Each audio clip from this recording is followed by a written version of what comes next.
All right. It's 12:15. If you could take your seats, please. Uh-oh, he's coming quickly. All right, I'll try less shouting this time. All right, good afternoon. Welcome to our second colloquium of the fall semester. Today we're lucky to have Dr. Amy Winebarger from NASA Marshall Space Flight Center.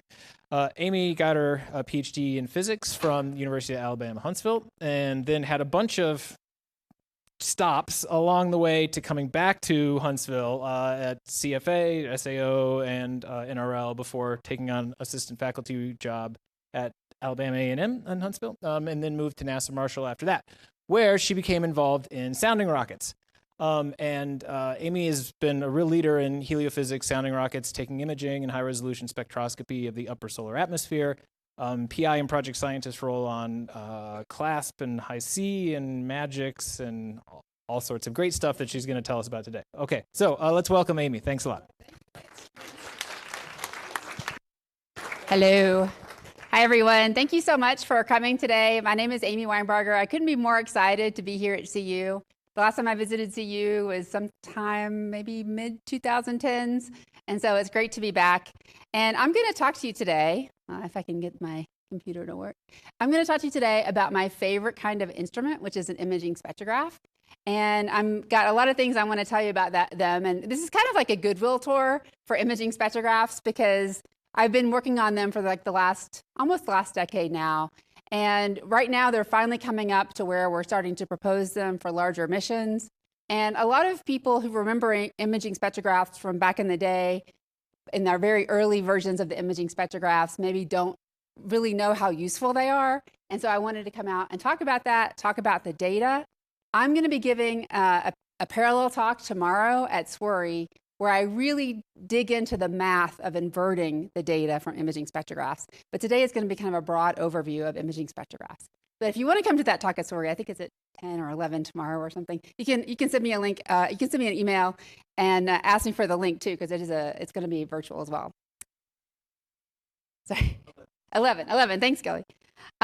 Okay, yeah, so as Kevin mentioned, I've had a little bit of a career. I've been doing this since about 2000. Now, I always like to show my high school graduation picture because that's called like Molly Ringwald hair. That was a big thing then. I think I'm still kind of rocking that do. But in 1991, I was a senior in high school, and that's when I decided I wanted to be a physicist. And I'm a first-generation I was a first-generation student. My parents didn't go to college. I'm from rural Appalachia, a single mom, very low income, farming community. And so it was kind of a journey for me to start there and end up at NASA. And I really had a great, I feel like it's a good story. It's one of the reasons I'm a big believer in doing a lot of outreach. I'm a big believer in RU programs because the reason I became a solar physicist is because I participated in an RU program in 1994 at the Center for Astrophysics. And I was randomly assigned to Ed DeLuca and Leon Golub, and I actually worked on sounding rocket data that summer. And little did I know that, 30 years later, basically, I would still be working with them. In fact, Leon is somebody that I've known the longest, except for my family, longer than my husband, that I still talk to. And I just visited him last week. These are people that I still work with. So RU programs are just this great way of identifying young talent, connecting with them, bringing them to the field, welcoming them to the field. Now I have my own RU program. Gilly was one of my RU students. And so I just love these programs that we run. Okay, so in 2010, I came to NASA. In those early career stops, I was really a research scientist, and I spent most of my time sitting behind a computer doing data analysis and simulations. And then when I came to NASA, I got the opportunity to start doing sounding rockets, and I fell in love with instrumentation. I consider myself a lifer at NASA, and in fact, I became because of the possibility of doing sounding rockets. I don't think if I'll ever stop doing sounding rockets at NASA. It's just too much fun, and I'll show you some of the fun times that we had with my last sounding rocket launch during the talk today. But this is my very first sounding rocket launch. So after you launch the sounding rocket, everybody gets to, not everybody, a few people get to jump into a helicopter and go up and pick up the sounding rocket. I wasn't supposed to go that day, but I was wearing safety shoes. And when the person that couldn't go, decided they couldn't go, everybody said, well, who's wearing safety shoes? And I said, I'm wearing safety shoes. So I got to go and hop in the helicopter and pick up the sounding rocket. That was a great experience. Along the way, I met my husband at graduate school, and we got married and had 3 kids. And I just also love that they're 3 like super nerdy kids, and I love that I get to be a good role model for them to be a scientist and work in these kind of fun things at NASA. Okay, so on to the problem, the talk at hand. So the problem that we have with observing the solar corona is that we immediately, the corona is a multi-dimensional, complex, extended object in our sky. And when we want to observe the corona or the sun to solve science problems, when we're designing our instrument, we immediately have to start making some trade-offs.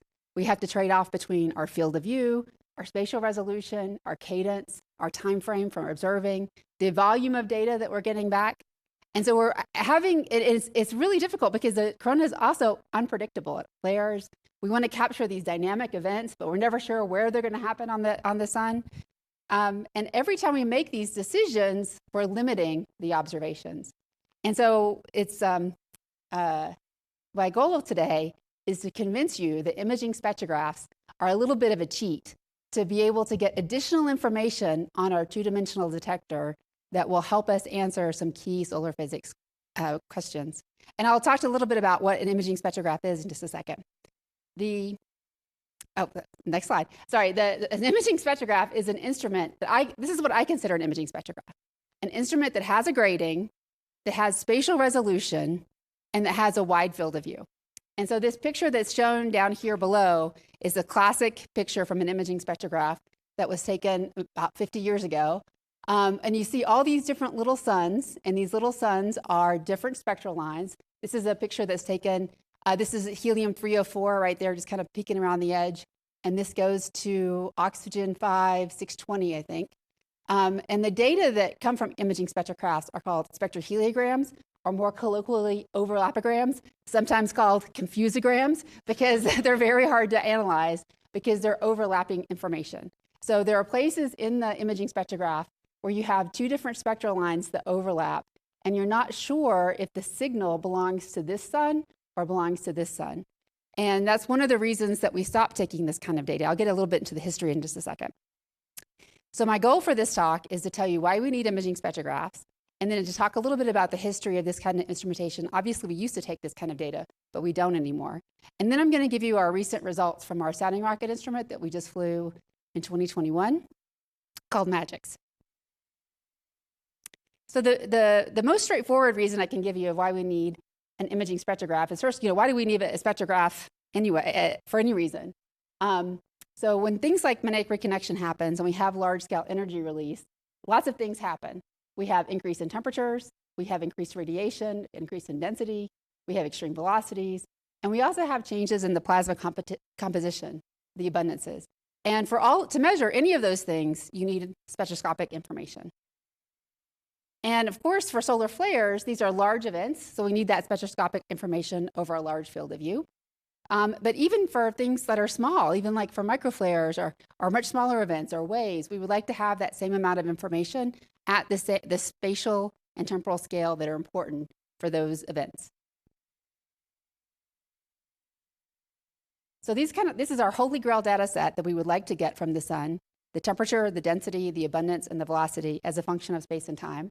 And I know this is a very simple little picture that most of you are familiarized with, but the reason that we look at spectroscopy is because we can get all of this information from looking at the transitions that electrons make in atoms. So for every time an electron goes from a higher energy level to a lower energy level, it releases a photon. That photon has a discrete energy, and that every element and every ion of every element has a unique set of photons that they released based on their energy levels. So just by looking at the photons that are coming out of a plasma, we can tell the composition of the plasma, the temperature of the plasma, because we know the ionization state of the plasma. We can look at the Doppler shifts of the rest wavelengths of those photons and get velocity information. And some of these transitions are also density sensitive. So all of that information comes from studying the transitions of electrons from one shell to another. Now, some information we can get from, some temperature information we can get from images. This is an example of that. We have built instruments that take narrowband EUV images that are centered around specific spectral lines. because so they were centering them around a very specific temperature. They're not completely clean, so we can't make an EUV bandpass that's narrow enough just to get a single spectral line, but we can get a few spectral lines in there. So with that information, we can get, this is a temperature of the sun is around 1 million degrees in this picture, and this one is about 3 million degrees, and then this is a broadband X-ray images, 3+ million degrees. So we can get some temperature information from these images, but all of the other information, the density, the temperature, the velocity, the density, we have to use spectroscopy. And if we want finer temperature information, we have to use spectroscopy. So this is that same active region that was scanned with a spectrometer, a slit spectrograph, and they built up over time the spectrally pure images in iron 9, iron 12, iron 13, etc. And they also built up over time a velocity map and a density map. How did they do that? So this is an instrument called ICE, the EUV Imaging Spectrograph or spectrometer. It's on board a satellite called Hinode. And this is what the instrument layout looks like. We have light from the sun coming in on this side. It goes through an entrance filter. It hits a primary mirror in the back of the instrument, which focuses the light on a slit. That slit, the light that passes through the slit, then bounces off a grating and is projected onto 2 different CCDs and captured there. So what the CCDs capture are the image of the the image of the slit dispersed into different spectral lines. And so each of these lines represents one of those transitions of the atom. And I drew it like this. This doesn't look too bad. This makes you think, oh, there's lots of information there because I'm just putting my slit on this nice big picture. But in reality, all we have to go on is this. This is all we see at any given time when we look through a slit spectrograph.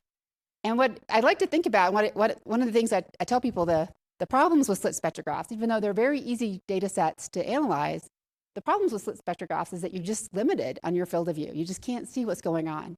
So imagine that you're trying to understand, if I ask you to look at a car accident, and I say, here's this car accident, there's a multi-car pileup, and I want you to tell me which car was responsible for this accident.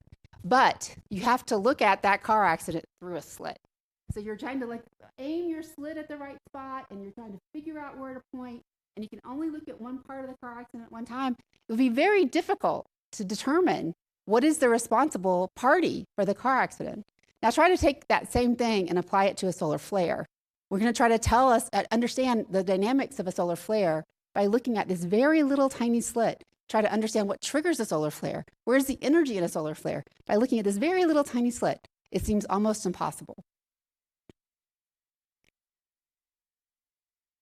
So this is an example of, this is the same example I showed earlier where we scanned across this active region with the ICE slit.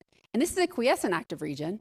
But as you watch this movie of the active region, you can see that there are changes that are happening at a much faster cadence than the slit is actually scanning. It actually took about an hour and a half to build up these maps across this active region.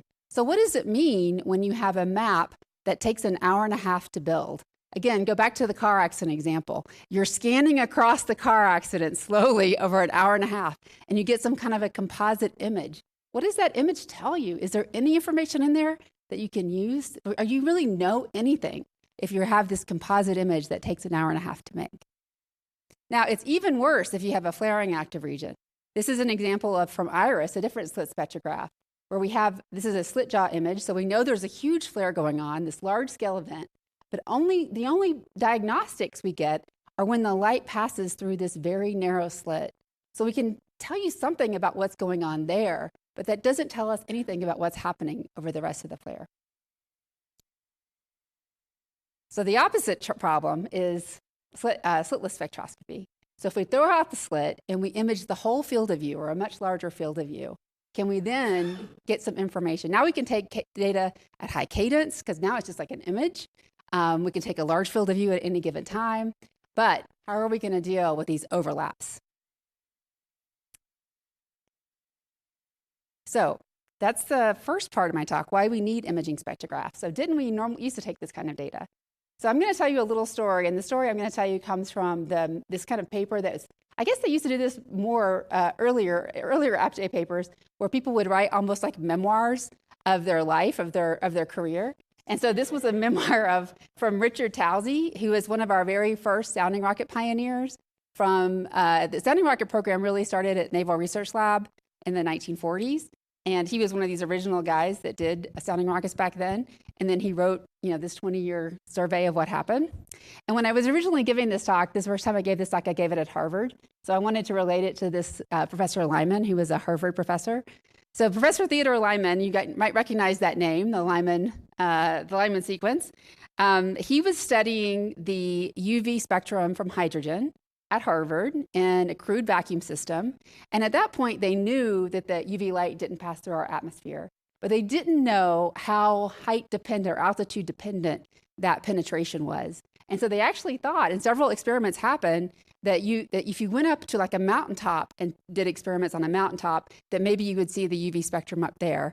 And I love it when scientists are forced to do outdoorsy things. Maybe y'all from Colorado don't feel this way, but for me, it's like a big deal. I'm like, so he hiked a mountain with a spectroscope on his back and got up to the top of the mountain and tried to take UV spectrum of the sun. Of course, he was unsuccessful because the UV light doesn't penetrate that deep either. At the same time, other groups in Europe were trying to take the same measurement. And so this is the reason that drove us to having the sounding rocket program, is that we all of a sudden needed to go above our atmosphere to look at the sun or stars in UV and X-rays. And the first sounding rocket that happened was captured V2 rockets after World War II. It was in June of 1946. The first instrument they flew was a spectroscope that they put in the nose cone of the rocket. And when the rocket came down, it lawn darted. Y'all know what that means? It lawn darted. and again, it makes me laugh because the Towsey says that they never found the instrument despite much digging. And I can just see a bunch of scientists out there with shovels digging for this instrument. Well, their next sounding rocket flight was just 6 months later in October. And if you've ever flown a sounding rocket, a 6-month turnaround, that's what we would like to have, right, Tom? Please let me have another flight in 6 months. But they got smart this time, and they put the spectroscope in the tail fin, and that was the first EUV spectral measurement of the sun. And after that, they flew these kind of rockets at a pretty good clip. The first time they took slitless spectrograph data, or spectroheliogram data, was in the 1950s, and this is the first spectroheliogram of Lyman alpha, 1959. Now, Lyman alpha is the brightest UV line, so you can take a spectroheliogram data, and it'll be like the brightest thing. It's basically like getting an image, a picture of Lyman alpha. You don't have to worry about that overlapping problem because there's nothing close by that's going to overlap. But then they started exploring the spectrum after this first flight, and they discovered that it was really difficult. There was a lot of other overlaps as you went to different wavelength ranges, and Towsey concluded this image is not very easy to interpret. And so that was their big result. I should mention that they were able to show those first Lyman alpha data to Professor Lyman. He was quite ill at that point, but before he died, he got to see the first Lyman alpha images of the sun. But despite it being difficult to interpret, they did fly a slitless spectrograph on Skylab. Now, Skylab was flown in 73 and 74. I was born in 73, so this was the year of my birth, 50. I turned 50 this year. So 50 years ago, NASA was flying one of these instruments. It had 2 wavelength ranges. This is the long wavelength range. This is before the advent of the multilayers. So we did not have the ability to really good reflectivity at the shorter wavelength range. So you really only got a signal when it was a flare. But in the long wavelength range, you can get signal anytime. And this was observed by astronauts, and all the data has been digitized, so you can go look at it yourself. It's at the Naval Research Lab. And it's the only time that NASA has gotten this kind of data from an orbiting platform. And the reason that they've stopped is that it's a very useful data set, and they've made this big book of images, a spectroheliograph from this data set.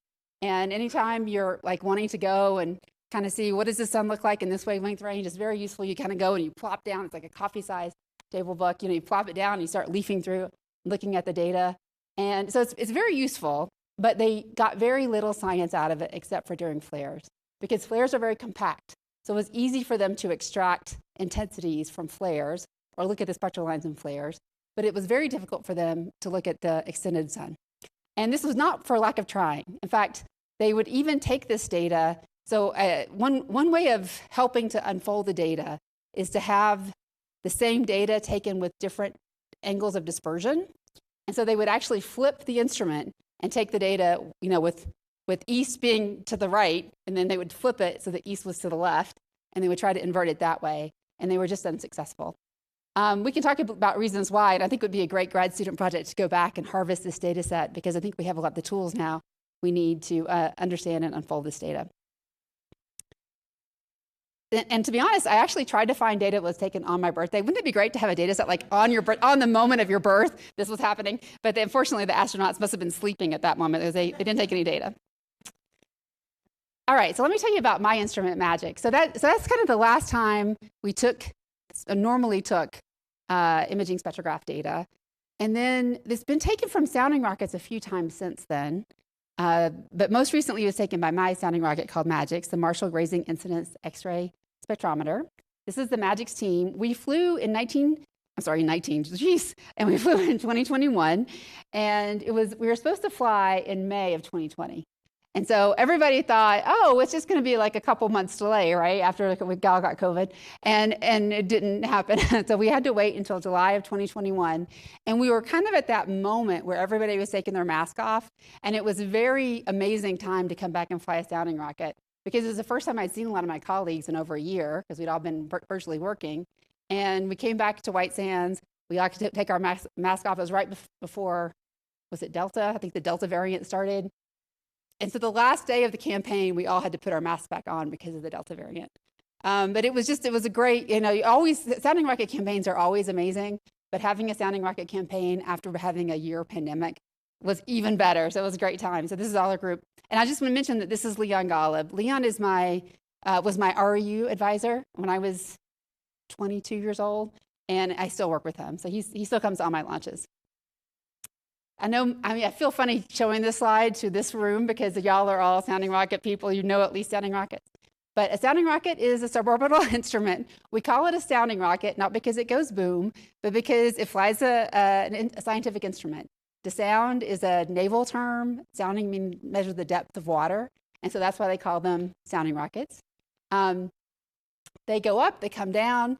This is a cartoon of what happens. So we have the rocket here is mounted on the rail. The rail is pointed up. the pointy bit goes up. There's a nose cone. The payload here is shown in orange. The motor is shown in gray. So after we go up, the motor burns out. The motor falls off. The cone is also ejected. And underneath that is the parachute. Very important part. The payload door is down, and so it has to spin. And the payload spins. The door opens, and we either look at the sun or stars. The payload then closes, then hopefully the parachute ejects, and everything comes down, and we can go and fetch the sounding rocket over here after it's launched. They're in constant communication with sounding rockets, and so in the control room, you can see what's happening in the sounding rockets, and you can make real-time decisions for where you're pointing, or if you're going to change your data or you change your sequence, you can do that in real time. It's a very special type of instrument because it's very rare as scientists that we get that level of control over our instruments, especially, and it's such an exciting 5 minutes. I'll show you more in a second. Okay, so how do we become a rocket scientist? So the first thing you have to do is you have to think of a really hard problem that you can get 5 minutes of data and it can help solve the problem. It doesn't have to absolutely solve the problem. We have satellites for that, but it has to at least help solve the problem. And after you figure out what's a problem we can solve, what's an instrument that I could, what's the observation that will help me solve the problem? Then you have to design the instrument to make that observation. And all of that process takes at least a year. So the problem that MAGIC was built to solve was dealing with the coronal heating problem. So these are pictures, again, love sounding rockets, love sounding rocket history. Everything goes back to sounding rockets. So these are two pictures of the sun that were taken by early sounding rockets. This is an X-ray image of the sun taken in 1960, and it was a pinhole camera. And it was one of the first times we realized that the hot solar corona was confined to locations like active regions. And this is a sounding rocket picture from a sounding rocket from 1988. This is from, I think this is Art Walker's experiment. And it was the first time we got images using EUV multilayers of the sun. But both of these show that the sun has a hot corona. That hot corona is localized to very specific places. Both of these instruments have led to modern day instrumentation. But the science goal of Magix was to try to understand the heating in these hot active region cores. So they're kind of two different competing theories. I mean, I should say there's many, many theories, but you can kind of group them into two different camps. One is that the sun is heated, the corona is heated through magnetic reconnection events, small scale events, typically represented by magnetic braiding. And in this case, when the sun is heated this way, it requires that the heating frequency be very low. Why does it have to be low? Well, it takes time to build up magnetic tension. And then after it takes that time to build up magnetic tension before the reconnection occurs and releases energy, and then it takes time to build it up again. And then the other competing theory is a series of theories about wave heating and wave dissipation. And for wave dissipation, the frequency of heating is high. So these two different types of theories represent two different heating frequencies on the sun. And Magix is designed to distinguish between those two heating frequencies. So we did a bunch of models for high frequency heating and low frequency heating. So this is a high frequency heating model on top and a low frequency heating model on the bottom. And this is the predicted sun of an active region in iron 18, 19, and 20. And those are the relative temperatures of iron 18, 19, and 20, 6, 8, and 10 million. So you can see that the sun looks different. The frequency of the frequency of heating causes differences at these high temperatures. So high temperature diagnostics are really considered the smoking gun of heating events. So we wanted to design an instrument to look at the high temperature plasma of the sun. And so then we designed this instrument called Magix. Magix is a very complicated instrument. It's a Walter 1 telescope in the front, grazing incidence Walter 1 telescope in the front, that comes to an intermediate focus. That then, initially Magix was designed as a slit spectrograph, so the light passed through a slit, and that light then hit some corrective optics, and then a grating, and then the camera. And it was during this time that we were developing Magix that we realized that we could unfold the data of slitless spectrograph data.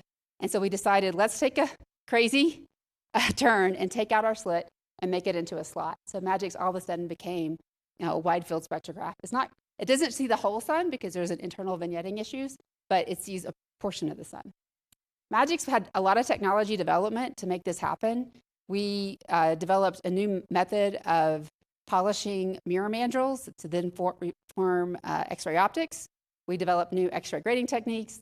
Obviously, we worked on this unfolding algorithm, and we built new low-noise cameras. So it was a lot of work going on to develop Magix. So after you design your instrument, then you have to propose it to NASA. And when you propose it to NASA, only about 20% of proposals get selected for this. And that takes about a year. But if you don't win the first time, then you should try again. And Magix, we submitted the proposal 3 years. We had 3 different proposals that we submitted before we won. We won in 2014 and started in 2015. And then after we were selected, of course, that's when we really had to start the work. We had to refine our design and build the instrument. That takes 3 or 4 years. It takes about a month at launch site to prepare for launch. And then we only get about 5 minutes of data. So if you add all of that up, that's at least 5 years to go from initial concept to having data in your hands. In Magix, it took us 11 years. And part of that was the delay from the pandemic and government shutdowns and things like that. But a lot of that was just real. That's how long it took. I felt like Magix was my baby. In fact, after Magix flew, I got Magix logo on my arm because I was like, that's an 11-year process that I just went through after getting it. So it's a lot of blood, sweat, and tears to get 5 minutes of data. So you hope that 5 minutes of data is worth it. This is what the image that Magix looked like as we were building it up. It's always great to see hardware. So this is the front of Magix. This is that Walter 1 telescope. At the back, we have a science camera. The spectrometer mirrors are kind of buried in here in the instrument. This tube is made out of steel, and we only had one interface with the sounding rocket skins here at this interface ring. And then we had to calibrate Magix really well. And luckily at Marshall, we have these beam lines. So this is Magix getting lifted up into the X-ray calibration facility at Marshall. It's a 500-meter beam line, and it takes about 20 people to run this beam line. If I were going to pay for this, it'd be about $500,000 a day, but luckily they just kind of squoze me in. So I got to go and get calibrated for free at Marshall. It's very exciting because it takes so many people to run the facility there. So Magix, when I took the slit and made it into a slot, that meant that Magix became an overlapogram type instrument. So what kind of images do we expect to see? So this is that same model of the sun, a different high frequency at the top and low frequency at the bottom. And this is the type of images we expect to see for different active regions. As you can see, the active regions look squished. That's because that's expected for our optical model. The spatial scale in the dispersion directions is larger than the spatial scale along in the cross dispersion direction. But you can see there are places where the images look very similar, and then there are places where they look quite different.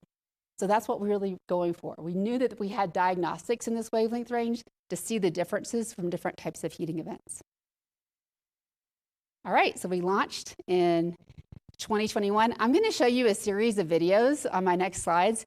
And I love these videos like I love my wedding video. Like I watch them, I get goosebumps about them. So they have started videoing us in the control room. So at White Sands, if you've never gone to a rocket launch, what are you doing with your life? Ah, sorry, something started. I must have pushed a button. If you haven't gone to a rocket launch yet, what are you doing with your life? You're making poor life choices. Go to your rocket launch immediately. But at White Sands, we have a blockhouse that's down where the rail is. And about half a mile away, we have the VAB, which is where the control room is. That's where they keep the scientists. The control room's nice because you can actually run outside and see the rocket take off. And they've started making videos of us in the control room. And we also display these videos in real time over like a Teams website or something, so that our bosses and the people, our team members who can't come to launch, can see the videos. So you'll see, and they can't necessarily hear us. So you'll see during the video that I show you as I'm like waving or giving a thumbs up to the camera, that's not me just hamming it up. It's trying me to communicate to like my boss that everything is okay. So the other great thing about a sounding rocket, like you might work on, and maybe some of you are right now working on a satellite instrument. Fantastic, good for you. Now, what happens when you have a satellite instrument is that you're going to deliver that instrument to your spacecraft vendor. The spacecraft vendor is going to deliver it to NASA. It's going to get integrated. And then, maybe 6 months or a year down the way, they're going to launch it. And they might invite you.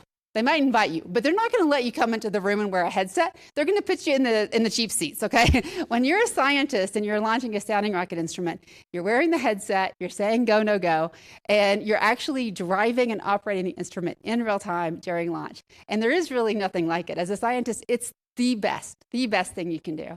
So this is us before launch. So this is us getting our final go, no go criteria.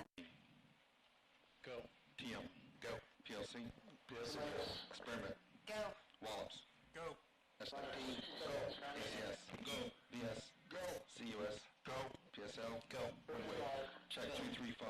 Check 236. Go. 237. ACS 238. 45. ACS 239. 30. ACS 240. 35. So here we all start running out because we want to go see the launch. Our software engineer so nicely stays behind just in case there's an issue with the instrument. So we're going to take off. Let me just say that I don't know if you noticed that we all women right there. We had 4 women in that room. When I started doing sounding rockets, I was the second female PI in heliophysics. That's no longer the case. We've had an explosion of diversity in the last 10 years. I couldn't be more proud of our program.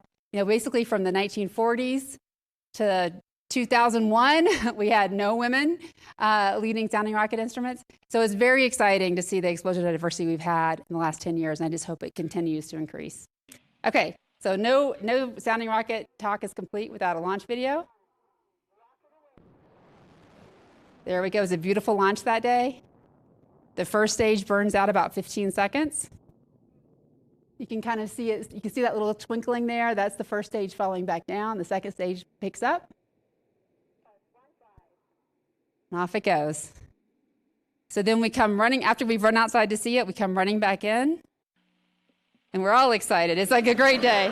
11 years, y'all. This is 11 years in the making. We're so happy. So happy. It was the best. So I'm going to kind of talk you through what was happening. And I don't want the sound to be on. So what we expected to happen, so the first, it takes takes about 90 seconds or so for the rocket to get up, for the door to open, for you to point at the sun, for you to start getting data back down. And our instrument, we had an X-ray, this X-ray spectrograph, but we had a pointing telescope, a white light pointing telescope that we were expecting, it's called a slit jaw basically, or a slot jaw imager. We expected to see the white light sun on this TV screen right here. This is the first time, because yeah, I'm excited. The first time we had images, the first time we had light basically through that system. Sabrina Savage is here. She's the one that's looking to point the instrument. So she's going to drive the rocket. And we're expecting to see a ball. We're expecting to see a white light sun show up here on this image. And we're waiting and we're waiting and we're thinking, where's the sun? Why is it not there? And we're looking and it's not happening. And we're like, and they're telling us that it's, the RLG is enabled. We should be seeing the sun now. And nobody can figure out why. Now, again, it took us 11 years to get here. We have 5 minutes of data. So real-time decisions have to be made. So we're trying to figure out, like, what is going on? Why are we not seeing the sun? What are we going to do? We are all looking at, Diana is the software engineer on the right. She's looking at the science data from the science camera. And Sabrina and I are over here looking at the white light data and trying to figure out what's happening. We had actually programmed an oh shit button on our pointing, just in case we couldn't see the sun. We wanted our pointing people to be able to point where we thought we should be looking, but we weren't quite sure. So we had this button push, so we pushed that button and we got to where we thought we should be pointing. So you can see me kind of going back and forth and trying to figure out, like, what's happening? What are we going to do? Leon and Athray, our two colleagues here, are seeing X-rays hit our science camera. So we know that we're getting X-rays through the telescope. We just don't know why we're not seeing anything on our white light camera. So we're just trying to work it out in real time. Can you feel the stress? It was very stressful. It was very stressful. And we kept trying to repoint, kept trying to see what's going on. But eventually we decided we're not gonna move it anymore. We're gonna stop pointing and we're gonna just sit here and integrate for the rest of our short 5 minutes of data. And we say, stop, we're not going to go anymore. Because we know that we're seeing X-rays. And so if you can, if you see X-rays, right, Kevin? Where's Kevin? If you see X-rays on your camera, you're like, okay, that's enough. I know I'm there. I don't want anything else. So we know we were seeing X-rays, so we stop. And then one of the last things you do as the PI of an instrument is you call out on the headset that it was this. Everybody's waiting. The whole team is waiting to hear how'd it go? Did you get data? Are you where you thought you should be? So you call out on the headset that says, this is PI, successful mission, and then usually there's lots of cheering. And so that's one of the last things I got to do as the PI of Magix. All right. And then, of course, you get to go out and get the instrument. This was our retrieval team for Magix. They've gone, when I first went, that first image I showed you, I had to ride a Huey. They've gone to Blackhawks now, but you still get to go out and ride in these cool helicopters to pick up the telescope. All right, so let me show you a little bit about our data. Wasn't that fun? I love those images. I love those movies. I could show them all the time. Okay, so this is what we thought we were going to see on the sun. We had 2 active regions on the sun. Again, we have a slot. So we had planned to kind of center our slot on those 2 bright active regions. This is what actually happened. We can figure out afterwards. So you can see us moving the slot around. That's us trying to figure out where to point. And we put the slot in pretty much where we thought it should be. But as it turns out, each one of these little dots that you're seeing over here are X-rays that are hitting the detector. But as it turns out that we had some internal vignetting between our different telescope sections, or between our telescope section and our spectrometer section, that limited our field of view. So even though we pointed correctly and we had the slot kind of in the right place, the 2 bright active regions that we were targeting were behind this kind of vignetting function. And so instead, we saw these 2 bright points, X-ray bright point 1 and 2, and then we saw just a sliver of this southern active region. All right, let me show you the data did I not ever show the data? This is what the data looks like. So here we have those 2 little bright points. Do you see how you see them repeated multiple times? That's those 2 little bright points in multiple spectral lines. And those spectral lines are marked up here with these different color bars. And then we see this little sliver of that southern active region. So to understand this data, there's the data. I'm sorry, there's the data. So the The different spectral lines are marked here. As you can see, we have lots of different spectral lines from a single ion.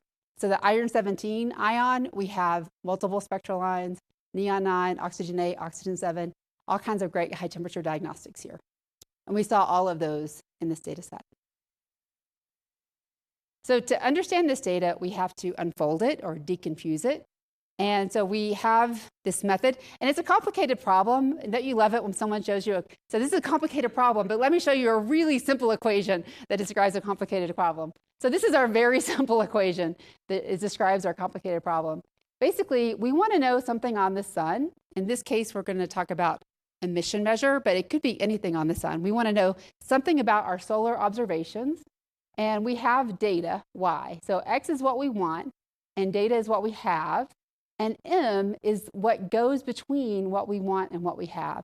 So M is this matrix that maps the real solar conditions into the detector. And let me just say, M is the special sauce. M is where it's all at. We have to have a good idea of how your observations are going to map into your detector. So how do we know how your observations are going to map? Well, first of all, you have to have a well-calibrated instrument. We have a very well-calibrated sounding rocket because we calibrate it at the XRCF. You have to know a lot about how you expect the sun to emit plasma. So you have to have atomic information about those. And there's been a decade worth of atomic information buildup or more with the databases that exist. And you combine those two things, and that tells you how solar conditions will map into your detector. And after you can write your problem like this, then there's a million ways to solve that problem, because this is just like a linear regression problem. This is basically you're solving for the solution is the minimum. You're trying to find a solution that minimizes the difference between your observations and your model. This is an ill-posed problem, so a lot of times we make additional assumptions. Like, for instance, you could assume things are sparse, or you could assume things are smooth. But there's lots of different options here.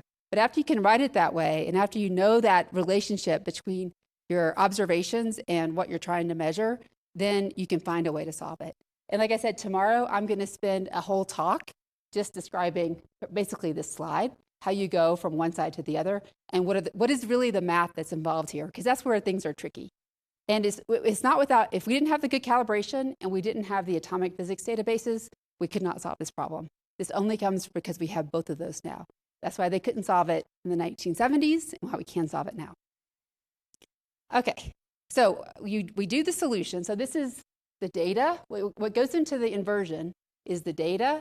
And then this is that M. This is telling the code how solar conditions map into our data. So after you have those two things defined, you can put it into a solver, and there's many available. The one that we've been using recently is called ElasticNet. It's available from the scikit-learn in Python. It's freely available. So the other problem is that there's a lot of free parameters. So you have to find a solution, a solver that can handle a large number of free parameters. And again, even a decade ago, they just weren't available. But scikit-learn and Python, and I'm sure other packages in Python, have a lot of big database types codes available to you for free use. A lot of medical imaging and a lot of other medical physics applications have used these types of codes. So I'm glad to hear that they're propagating down into science for us too. And then out of this comes emission measure cubes and fitted spectra and spectrally pure maps. And this is kind of really where we're trying to get the spectrally pure maps. Because it's just like that image I showed you at the beginning, right? We want to have the spectrally pure maps in the different spectral lines to know if things are high frequency or low frequency heating. Okay, so this is, again, our discriminating observations. So remember we predicted that there would be this fall off in iron 18 and 19. And what we observed was that there was basically no iron 18. So MAGIC's observations were supported high frequency heating. There are other tests that we did, I won't go into them, but there are other tests that we did that also support high frequency heating. So we didn't expect to learn anything about this spectral range because Chandra, have you guys heard of that little telescope, Chandra? Chandra has been up in space for like 25 years now. And so they've been taking data in the 6 to 25 angstrom wavelength range, which is where MAGICS is also observing, for all of that time. So they have a lot of information on on this spectral regime, and a lot of that information has filtered into the atomic physics databases based on Chandra. So we did not expect to see anything new spectrally in this wavelength range, but we did. We found something, which was kind of cool too. So this is a few rows of the MAGICS data over one of those bright points. So this is a bright point, and I've summed the flight data over about 20 rows here.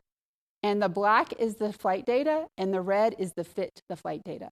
So you can see our fit does a really great job here and here and here, but it does not do a good job here around 15 angstroms. And it does a good job everywhere else. And so we were really confused. And the weird thing was that the flight data was higher than the predicted intensities by about a factor of 2. Now, if you've ever built an instrument, it's very common to lose effective area and for your flight data to be dimmer than you expected. It's not very frequent that you get more effective area than you think. And so that we went through this crazy process of trying to figure out why the flight data was brighter than expected by a factor of 2. And we considered all kinds of crazy ideas. You know, one is that our mirrors are made of nickel, and nickel has an edge there, an atomic edge around that wavelength range. We thought maybe that was it. We went through all kinds of crazy ideas, but it turns out that there are some missing spectral lines in the database. They actually knew that they were there. They're these dielectronic recombination lines of iron-16. And they knew that they were there, and they've looked at them with Chandra. But in Chandra, this is what they look like. See that little blip? That's one of those spectral lines relative to the very bright 3C line of iron-17. And they're at least an order of magnitude dimmer. In our case, because we just happened serendipitously to point at a cool bright point, they're about the same brightness as the 3C line. And so because they weren't included in our atomic physics database, they weren't included in that response function. So we had to go back to the atomic physicist. They took a year to recalculate all of those transitions. Now we've included them in the atomic physics database, and now they agree. All right. So MAGICS 1 met our comprehensive success criteria, go us, but we did not see the bright active regions that we wanted to see. So we reproposed, and we got another flight, and our next flight is next summer, the 2024. We are simplifying the optical design because now we don't need a slot anymore. Now we're just an imaging spectrograph. So we don't have to have the secondary mirrors. We just moved that same grading up behind the Walter 1 telescope. And now we're going to get higher throughput, better resolution, and a larger field of view. So we'll let you know how that goes next summer. So the conclusions are these slitless imaging spectrographs provide valuable spectroscopic data over a large field of view at a rapid cadence. The advances in these computing efforts and machine learning to unlock the potential of these instruments. I should mention that the algorithms we use are considered supervised machine learning. We are kind of also exploring regular machine learning and other algorithms. I think we have about 7 algorithms that we use now. They're all very distinct and different. So it's a fun math problem if you guys are interested in fun math problems. But this is the one that we know that works really well. And of course, sounding rockets are paving the new way to satellite instruments. And I hope that I've convinced you that Richard Towsey is now wrong and that we can interpret this data. And I always like to throw in at the end that at Marshall Space Flight Center, we have several different programs, and we'd love to have y'all come visit us for one of these programs. We have summer programs for undergraduates. We also have opportunities for graduate students to come and spend a semester with us or longer and do an internship with us. And so if you're interested in that, please reach out to me. And of course, if you want to be a NASA postdoc as well, we're all happy with that. All right, thank you, everyone.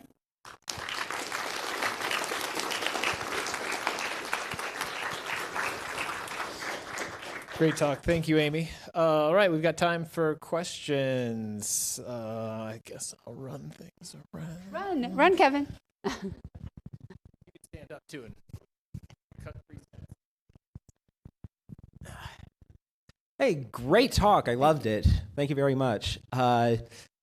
Did you ever figure out what caused the issues with the white light camera and the unexpected vignetting after you recovered the instrument?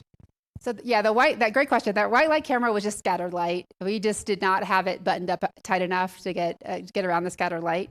And so of course, in fact, when we got back home and we processed the data, we took in the white light camera, you could see the sun, but we just couldn't see it in real time. The vignetting is harder to understand and explain.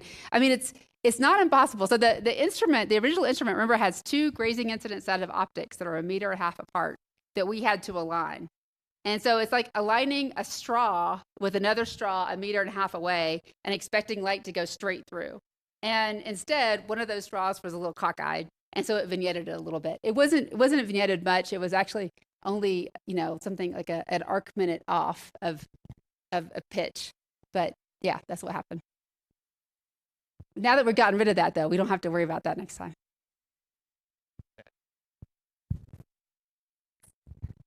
Hi, really cool talk. What kind of science products would you expect to get from using this unfolding algorithm with a slitless spectrometer versus just like the more standard like push broom mapping with a long slit?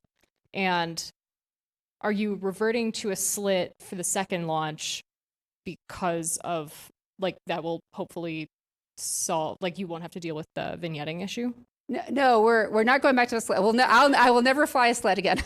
No slits for me. We're just taking out the spectrograph mirrors, so we don't have to have that difficult alignment. So we're not going to have the vignetting. The data products are the spectrally pure maps. So you get images of the sun in iron 17 and iron 18 and iron 19. You get a complete spectrum at every point. The only thing you don't get out of this kind of instrument is velocity that you would get out of a typical slit spectrograph. To get velocity out of this type of instrument, you have to build it's called a computed tomography imaging spectrograph. It's a more complicated version of this, but it's possible. But that's not what MAGICS is. MAGICS is just a simple imaging spectrograph. Cool. Yeah. I do an intermediate question. You said that you used some pretty modern tools to solve the inversion problem that even 10 years ago weren't very well developed. So I'm curious, when you were conceptualizing and proposing this mission, did you know how you were going to solve the inversion problem? Well, so initially we decided it was a slit spectrograph. So we took out the slit after we realized we could solve the inversion problem. And I thought, because we had proposed an instrument. In fact, we were collaborators with LASP on this instrument. We proposed an instrument to fly on this space station that dealt with unfolding this inversion, So we wrote a paper at that point, that's like 2019, I think, that showed that we could solve the inversion problem. But of course, nobody really believes you until you actually do it. And so now we have flight data to try. And now we've actually gone back, and there's not that many Chandra extended sources, but there's a few. So we're applying the same method to Chandra data. And again, we're just trying to get it out there. The problem is solved, so trust us, please, because we're trying to propose for these for satellite missions now. Hey, great talk. I wonder if you could comment on the cost of sounding rockets versus like satellite missions. Yeah, cheap. This one costs about $5 million. And $5 million and 11 years of my life, but $5 million. The personal cost was maybe larger. The satellite missions, the cheapest one is $120 million. Or actually, you could have a mission of opportunity, which is like a large CubeSat, maybe for 80. But for a proper satellite, SMAX would be about 120 at the minimum. Thank you. Yeah. Yeah. Thank you very much for interesting talk. I have one comment and one quick question. I'm still an observer, so it's very interesting to see missing lines are found and maybe helpful for future still observation. My question is, in your main result, and one line is very faint and one line is very bright in a high frequency case. Can you explain why and the mechanism? Right. I mean, this definitely was not exactly, because we were really looking for, what we really wanted to measure was that fall off. So the fact that we basically got a 0 in one number is not as satisfying. But there were actually 4 distinct measurements we were looking at. We were looking at the variability of the intensity, the abundances, and the presence of non-Maxwellian, because this wavelength range is also sensitive to non-Maxwellian distributions. So we're looking for those 4 things, and we saw none of those 4 things. So basically we concluded that it was high frequency heating. But hopefully when we get to Phi again, we'll look at a brighter active region and can get a better feeling for that fall off. Mm-hmm. Okay.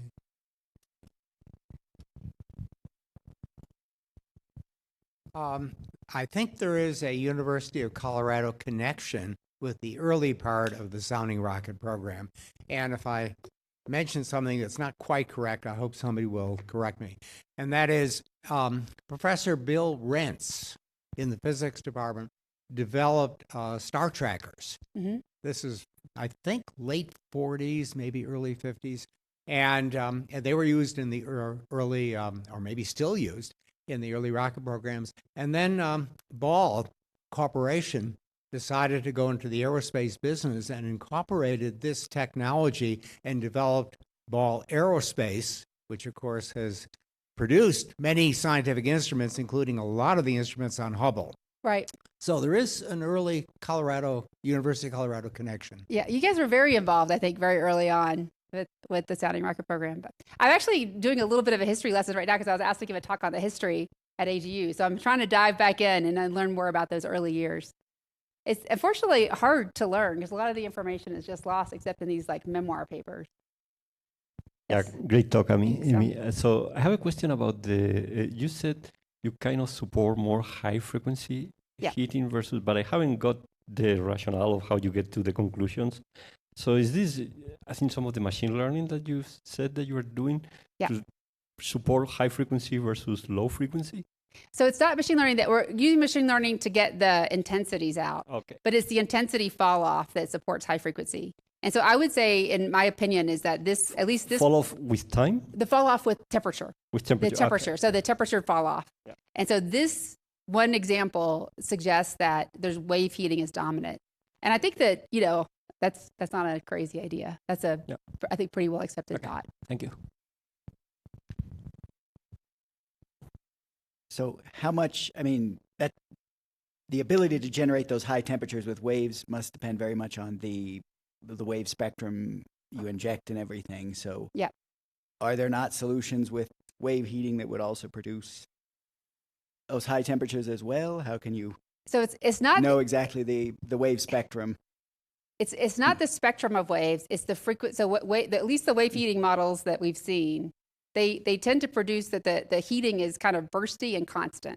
And so that bursty constant heat, because it's bursty and constant, it's there's energy that's being dumped into a plasma that's already dense.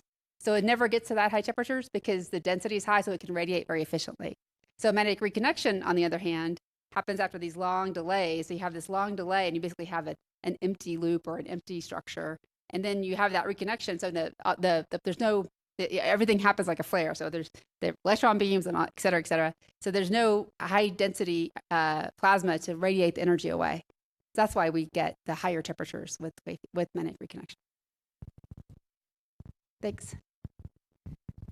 All right, we got time for one more.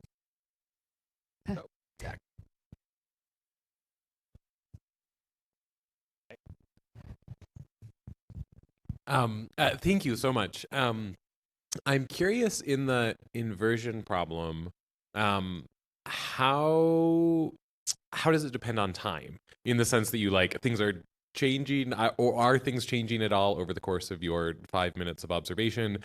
For your like unfolding, does it matter that you see like a thing brighten here and it also brightens over here at the same time? Is that incorporated at all, or are you just doing it like from scratch on the whole stacked image? So I guess I'm a little confused. So we can fold every image by itself. So every 2 seconds we get an image, and we can unfold every image. And so then we get a time evolution of the plasma from Okay. that. But But you the don't need- inversion doesn't really care about the time. Okay. Yeah. Got it. And I'm asking because we've ordered some transmission gratings for the observatory here so that we can make our little campus telescopes into slitless spectrographs as well. Nice. And so thinking about Yeah, how to well- analyze those for stellar variability observations. But, Yeah. will be cool to see. Thank you. Thank you all so much. I really appreciate it. I'll All be here right. all day. Yeah, Come let's find me. thank Amy again. Thanks, Amy.